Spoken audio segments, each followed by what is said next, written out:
Magandang umaga po. Ako po si Carl Mendoza, second year medical student. Titignan ko lang po yung labas ng tenga nyo. Okay. Okay lang po, hawakan ko. Sige. Masakit po ba? Hindi naman. Masakit po ba? Hindi naman. Masakit po ba? Hindi naman. Masakit po ba? Hindi din. Okay, thank you po. Okay. Ngayon po, titignan ko po yung loob ng tenga nyo. Okay lang po ba?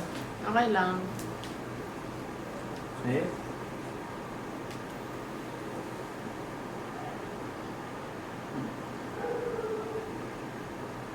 Okay.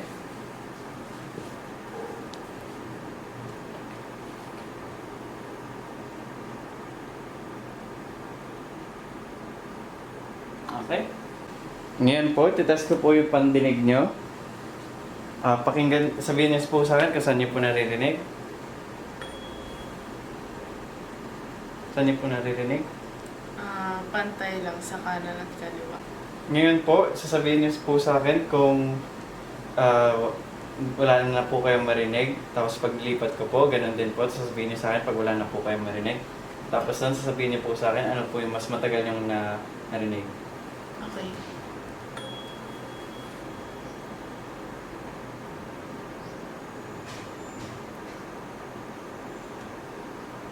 Wala na akong naririnig.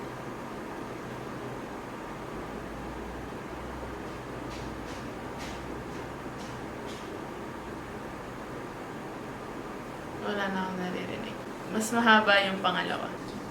In the ear inspection, the way you look at it, look at the auricles for deformities, lumps, or skin lesions.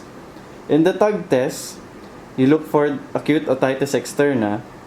You pull the auricle up, pull the auricle down, you press on the tragus, and you press behind the ear.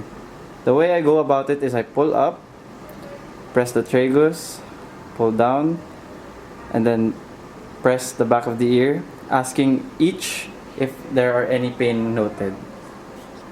In otoscopy, you observe in the ear canal, cerumen, any discharges, foreign bodies, swelling, erythema. You note at the eardrum the color, contour, and the cone of light, handle of the malleus. Now, your otoscope, the way you hold it, when viewing the right eye, you make sure you use the largest tip that can fit the patient's ear. Then when you're viewing the right ear, you hold it with your right hand like a ball pen, and then you hold the ear upwards, backwards, and outwards. Come here. Okay. The way you hold it, you pull it upwards, backwards, and outwards.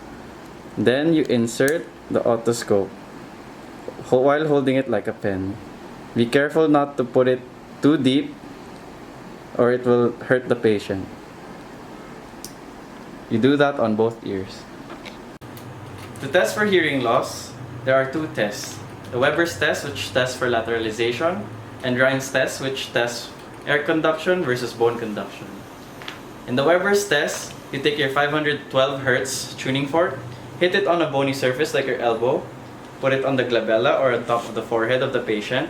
Then you ask the patient whether the left or the right, or equally, do they hear the sound more. Next, for the Rhine's test, you hit your tuning fork, you put it on the mastoid, which is about behind the ear, inferiorly. And then you ask the patient whether or not they can hear the sound anymore. Then when they said they don't, you turn it this way. So this is now your air conduction. And then at the end, you ask them if they can still hear it. Afterwards, you ask which one was longer, the bone conduction or the air conduction.